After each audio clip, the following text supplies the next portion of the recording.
Takes the hood to save the hood. Because my homegirl, Vajra, who also, gave me wisdom and game, used to say it takes thugs to save thugs, Rudy. She wanted to put that on her shirt. It takes a thug to save a thug. She gave me that concept. And so it makes sense. It takes the hood to save the hood, the people. You ain't got to be from the hood to save the people. You just got to be somebody who's a human being that cares. That was Rudy Corpuz of United Playaz.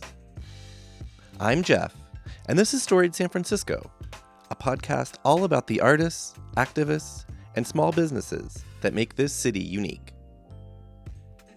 This is part 2 of our episode with Rudy and United Playaz. They and Uncle Damien just held a gun buyback event over the weekend, at which 196 firearms were removed from the streets. That's just a sliver of the amazing, inspiring work that United Playaz does for the community. Here's the conclusion of my talk with Rudy Corpuz. October 8th. 1994. So you're coming up on 30 years. And so watch this. Yeah. So fast forward. Yeah. October the 8th, 2023. We just celebrated our 29th anniversary. 29th. Congratulations. You guys right here on the walls. Happy anniversary. All these pictures behind you. All obituaries. A lot of these guys, I say 95% of them was involved in UP from 94 all the way to now. That, may they all rest in peace. Yes, absolutely. And so they was with us. Can I get some of those pictures of some of these? Absolutely. Or maybe all of them. Absolutely. You can take pictures of them. A lot of them some was, indirect involved. They helped out. But a lot of them was really United Player members. My brother right there, Starville. He was one. Jarvis. You know what I mean? George C. Scott, his mom is my friend. Maddie Scott, that's her son. Okay. Shouts out to Maddie Scott, who's with the Brady campaign. But a lot of these guys was with us way back then. The term OG, I mean, I don't want to use it, whatever. But but these are like the original UP. Yeah, dudes? Actually, some of these guys were. Some of them are, from original from that day. So OG, they say it stands for original gangster, but I say it stands for original guidance. There you go. You got OGs now, man. Hey, that's Rosie. Yeah, I was a little distracted for a second. You can have some of these OGs though, man. They burnt out. They OG out of gas. Right, right. So okay, well, you said that the term United Playaz came from these high school kids. From the kids. Yeah. So then after that day, like, how did it turn into whatever, I asked the kids who was there. We figured out why the fight started, how it all went down. It was over some silly shit. Sure, of course, always. You know what I mean? And so I said, okay, what can we do to stop it? And they said, well, here at the school, man, there's nothing to do. And so I said, what do y'all want to do? So they came up with all the solutions: basketball, turn football, talent show. I said, okay, we could do it. I'll help you, but you guys got to organize it. But we would not be blacks against Filipino. We'll switch, we'll mix the teams. Right. And so they actually did it. And we said, let's make it a club. They said, all right. I said, all right. So we came up, what y'all want to name it? And in 1994, there was rap groups in San Francisco in the Bay Area spelled Players, Playz. Get Low Players. Fotaina Players Club. They, you know what I mean? That's how we adopted that. That's what we wrote. So we wrote on the wall, United Players, and boom, we're still running with it. We worldwide. And so watch this though, Jeff. In 2005, I asked Mauricio Vela, may he rest in peace. I found out he was an ex-felon. That's why he hired me. He was down for a serious crime too. You dig what I'm saying? Manslaughter. Okay. And so anyway, Mauricio Vela gave me the blessing to take what I started in District 11 to bring it back to my neighborhood, District 6, where I'm born and raised. Yep. So 2005, I moved back over here with just the name, with no funding. Just the name. But I had made connections throughout the years from 94 to 2005. 11 years. And I got me a team. I got with Misha Olivas. She used to be a part of Homie in the Mission. I got with Carolyn Cotwell, who was the most best grant writer ever. Oh, yeah, you need one of those. Right? And we came together, and they was volunteering for a couple of years. They didn't even get no money. Oh, shit, okay. And so I went to certain people, and they was able to give me some fun. Remember that dude, Eugene Coleman? He gave me some money. There you go. He's still alive. May he rest in peace. Yep. And so I ran what Kenny Kip taught me. Right. So guess what? I do with the kids here. We got over, man, 250 kids. Okay. I merged with that organization, a Filipino organization, West Bay. Oh. Yeah, in the neighborhood. Okay. When did that happen? Man, it's probably several years ago. Yeah. Because I told them, I said, look, it would be wise for us to join forces because you guys work with the kids at the same school we're at. Right. The schools in the neighborhood. We do services you don't, and y'all do services we don't. Mm-hmm. It'd be good to collaborate. Mm-hmm. So the director was willing enough to do it. Love it. And so we collaborated. We work with all the kids, the parents, the immediate people from the community. Mm-hmm. Right? And so guess what? When I moved back over here, we was at the rec center because we didn't have enough space for all the kids. And Is that during on Folsom? time, Where's that? On Folsom and 6. On Folsom, yeah. And so watch this. They told us after several years we had an MOU, we could no longer be there unless we paid them. So we said, we can't pay y'all to be here. We ain't got no money like that. So I was so sad. They had the sheriff department out there. The kids couldn't come in. They blocked it all off. It was raining. Of course. Yep. And I prayed, man, and I fasted. Okay. And I give, man, that to my brother JT, the bigger figure. He taught me about fasting.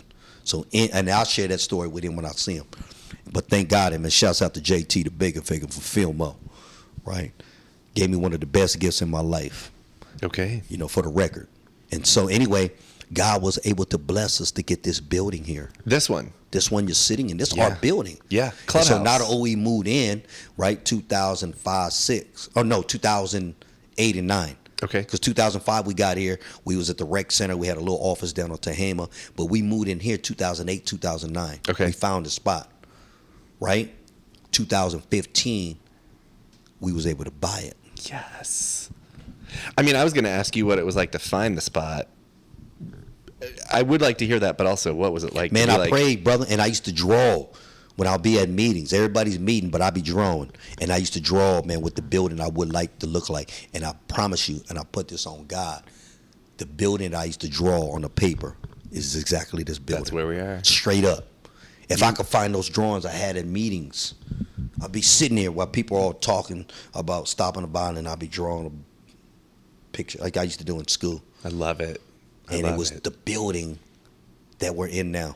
People like to say now, you manifest things. You manifested the hell. You know the address here? 1038?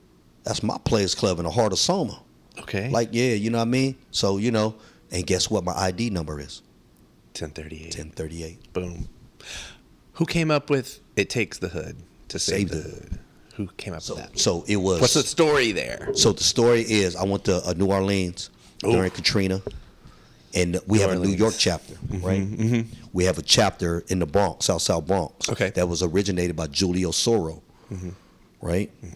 And so anyway, a girl who took over for him when he was gone, Amelia Frank, organized a trip to go to New Orleans. Mm-hmm. And I brought some kids from San Francisco, the New York kids. We all went together. All met in New Orleans. Okay. Met in New Orleans. And when we was there, I seen for myself the people survive after the rubble. Unbelievable hardship. Was gone. Unbelievable, yeah. And I was looking at it, and they had no water. Yep. They had no lights. Mm-hmm. They had the basic essential things you need to survive. In America, they didn't have. Mm-hmm. But they managed to survive. And guess who took care of the people? The people. The drug dealers, the dope fiends, because before they was drug addicts, they was doctors. Mm-hmm. Yep. So the people from the hood took care of the people in the hood. So when I was leaving, I said to myself, it takes the hood to say the hood. You came up with the phrase inspired by what you were seeing on the ground in New Orleans. By seeing and talking to the people. Because you saw that as something that could happen anywhere. Well, when that incident, when that thing occurred, right, and out there, Katrina, in America, nobody came to help the people but the people. The president didn't come, right? The governor, the mayor, and so everybody was there to fend for themselves. This is me being told by the people in New Orleans. Look, see, I got that. We built the first house. Yep. We built the first house out there to put back up. UP did, the kids. We built that shit, man. In the Ninth Ward, we put it up. And then once we finished building it and painting it, we had to get out the way. And here come Al Sharpton down the block, and here come the cameras. So we built it. Right. Dig what I'm saying? And so I was believe talking that. to the people out there. Shout out to brother Malik out there. And he's from Frisco. He was out there when putting it together. And I'm chopping it up with him and the residents. And they was like saying, yeah, man, we was left. We was asked out. And so we activated the people. We put everything aside that we had. And we went to work. And we started saving people. Making tourniquets. Putting tires so they can float. Right. And it was done by the people who people count out in the community. Right. The drug dealers, the drug addicts, the thugs, they was the ones who did it. Okay. And so when I was at the airport flying back, I was marinating on all this. Mm-hmm. I said, shit. Takes the hood to save the hood. Because my homegirl, Vajra, who also, you know, gave me wisdom and game, used to say it takes thugs to save thugs, Rudy. Mm-hmm. She wanted to put that on her shirt. It takes a thug to save a thug. Mm-hmm. She gave me that concept. Mm-hmm. And so it makes sense. It takes the hood to save the hood, the people. You ain't got to be from the hood to save the people. You just got to be somebody who's a human being that cares. That has a heart. You damn right. Who's compassionate and that cares and wants to do something. Because a lot of people from the hood would tear the hood up. Mm-hmm. But we got people who care from you about humanity. And that's what that means. Yep. I love it. Thank you, brother. So that was 05 or so. You had been doing United Playaz for a minute. Yep. Was the idea that you would be working with kids all over, just in South of Market, in District 11? Like what? How did the mission of United Playaz evolve over time? I think. And sorry, but you also said there's a chapter in New York. Are there other chapters? Like absolutely. Okay. So God is good. I'm gonna tell you like this. I believe that we made so much of an impact when we was at BOW, and you know BOW has students everywhere. They'll go everywhere, and then coming back to my community, my neighborhood, people, man, San Francisco, like I said from the gate, everybody's you connected. Mm-hmm. So people would know because we would wear our shirts, we would be at activities and community events, cleaning up. Doing peace rallies, events. We'll go all over the city. And so people will want to know more and join us. Right. We only worked with high school kids at the time. Mm-hmm. But then I used to bring the kids to the prison, San Quentin prison, to the Squires program, the Choices program. And I was able to meet a good friend of mine up there. His name was Stanley Tookie Williams. Mm-hmm. He was the co-founder of the Crips. Okay. And he used to say, hey, Rudy, man, do you work with the little kids? Right. Younger than high school. Yeah, elementary. He wrote children's books while he was on the road. Okay. And so me and him would chop it up, and he would say, hey, man, this is San Quentin. He would say, hey, man, you'll make more of an impact working with the little kids, I promise you. And I didn't take him serious. Mm-hmm. I was like, okay. And so later on, right, he made a movie called Redemption, played by Jamie Foxx. Yeah. And they played that movie at the Bravo or the Roxy, I think, on 16th. On the Mission. Mm-hmm. And they invited us. Barbara Bensel was a good friend of mine who was connected with Tookie. Okay. Played the movie there. They invited us. We came. The movie was over. It was a good movie. And they said, we have Stanley Tookie Williams from Death Row to talk to you guys. Wow. And so he said, wait a minute. Is Rudy there? You can hear him. Yeah. And they said, hey, he's here. Can you talk to him? Let me talk to him offline real quick. Mm-hmm. So I heard that. I went in the back. He said, what's up? I used to call him Big Dog. What's up, Big Dog? He said, you do what I asked you to do. I said, what you asked me to do? He said, work with the little kids. Mm-hmm. He said, they're not going to let me live, man. They're not going to let me live. Mm-hmm. So do that, man. I'm telling you. I said, you know what? You got my word. And guess what? I did it, what he requested. And now it's probably one of the most impactful programs we got. You expanded age-wise. That's right. Yeah. May he rest in peace, Stanley Tookie Williams, because they ended up executing him. Yeah. And now look, man, we got a gang of little youngsters. So now the program, the age range, from the elementary to the penitentiary, because we got reentry, brother. Guys coming home after doing 25, 35. I got a guy that did 45. I got a dude came home did 50 years. Damn. You dig what I'm saying? Yeah. 50 years straight. That's the halftime we're talking about. Come on, man, our whole life. Yeah. Right. You know That's what I mean? Unbelievable. Yeah. Hey.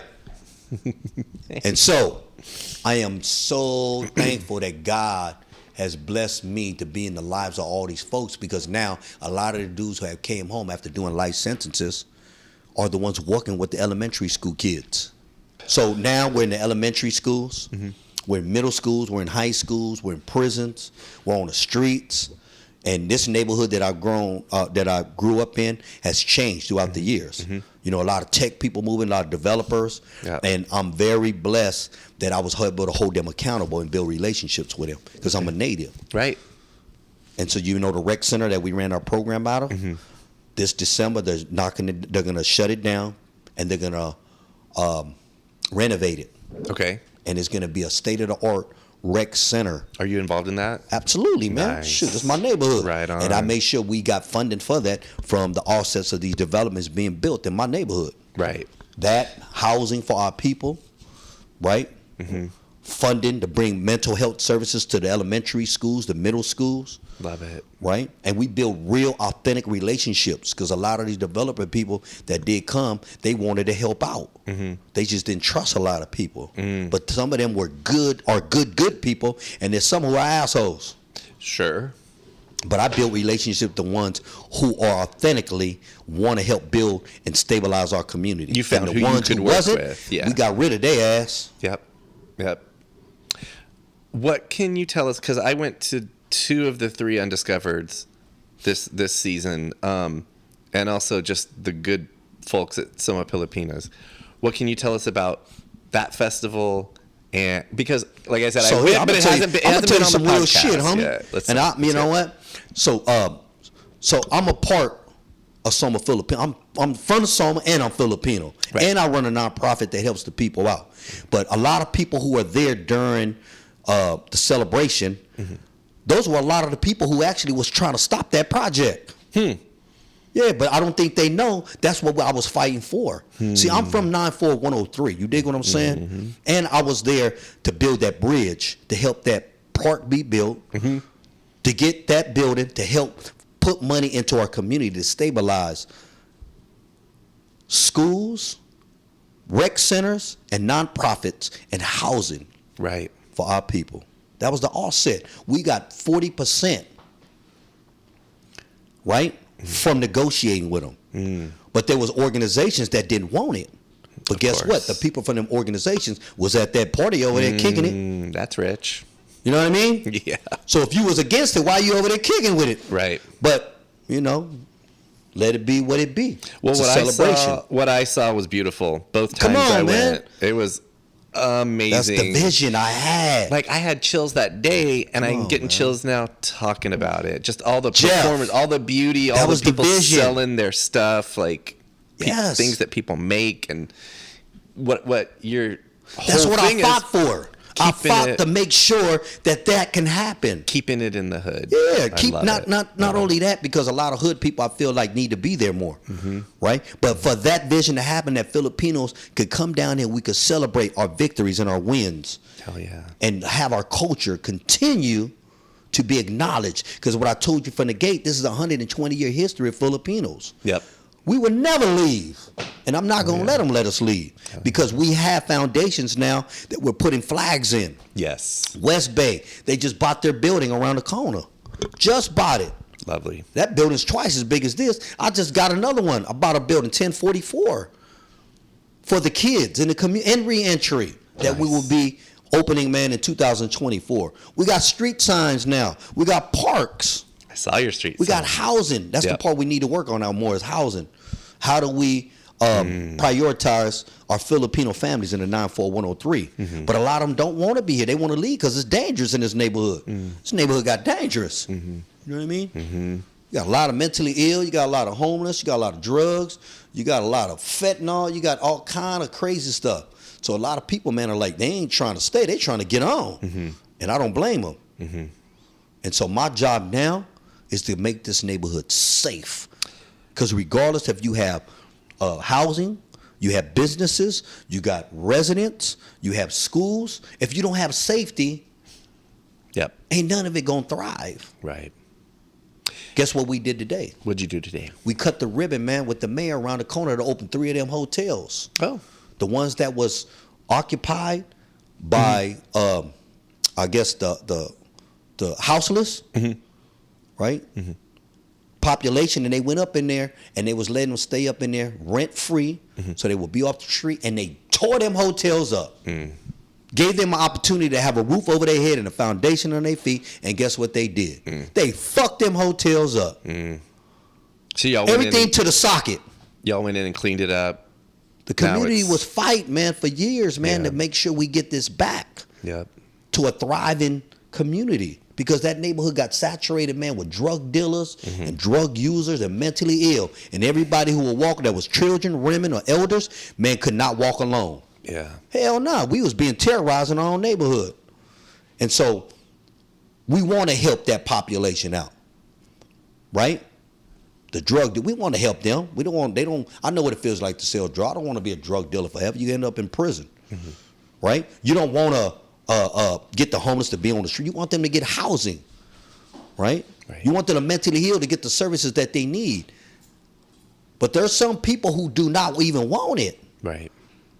They had tents and a room, and some of them rather be in a tent and then save their room, go in there whenever they want. You had drug dealers who was out there that was poisoning and killing our community with fentanyl. We have more deaths from fentanyl, man, in San Francisco, I think, than anywhere, and every year. Yep, I've heard that before too. You know what I mean? And I understand they got to make money, they got to hustle, they got to survive. Right? But not by killing people. But man, come on, man. You selling death. Yeah. You know what I mean? And so you got to be held accountable for your actions. You dig what I'm saying? Remember, I came up in the crack era. Right. I paid my dues. Yeah. You feel me? Yeah. And so you out there, there's consequences to it. Let us get you help so you ain't got to be a drug dealer no more. You mentally ill. Let's put you in a place where you get the right services so you could get the meds that you need, so you don't be out here, man, knocking shit right there in front of the building, breaking our windows, hitting people over the head with hammers. You were walking down the street trying to just work 9 to 5. There's got to be a balance and accountability, brother. And now you have basically 30 years of doing that, so you know it works. What works?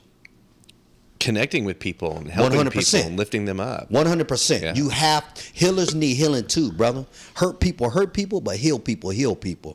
But if you don't want the service, and we can try to provide it for you, see, life's a two-way street. We can give you everything you want. San Francisco gives you everything.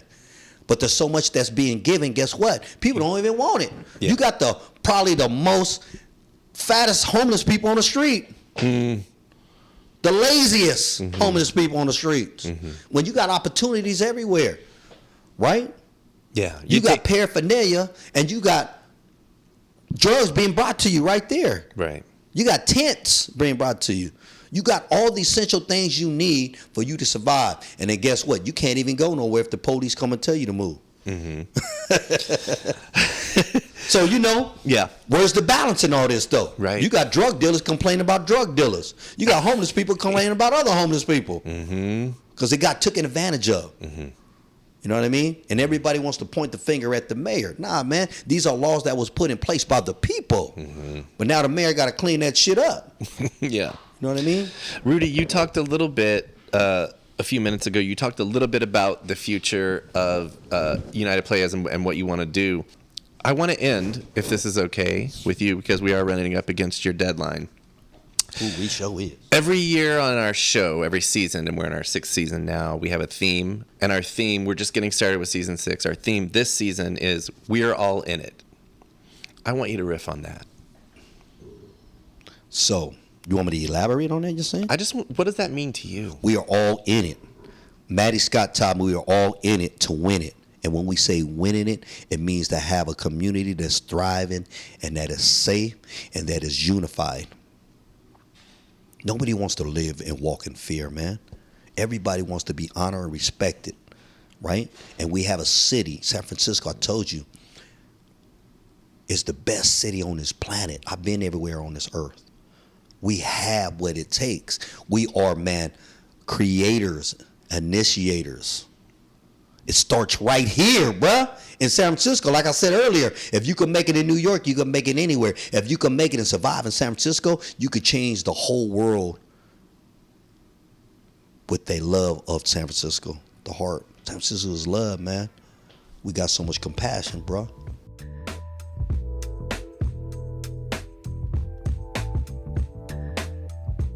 That was Rudy Corpuz. Follow United Playaz on Instagram. Next week on the show, you'll get to know Bill English and Susie Damilano, the founders of San Francisco Playhouse. Episode 5 drops next Tuesday, wherever you get podcasts. Music for Storied San Francisco was produced, performed, and curated by Otis McDonald.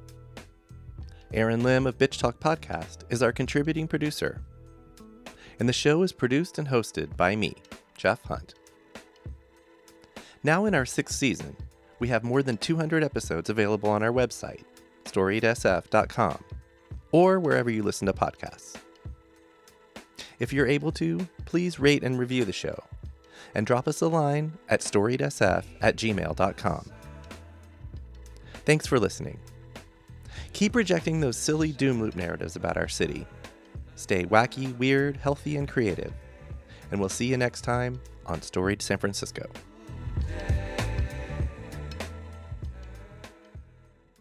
We acknowledge and respect the first humans of the unceded land we call San Francisco, the Ramaytush Ohlone. We condemn the genocide of these and other tribes across the Western Hemisphere. We honor their legacy and history, and we support rematriation and sovereignty efforts. This podcast is a proud member of the BFF.FM podcast network. Learn more at podcasts.bff.fm. BFF.FM, best frequencies forever.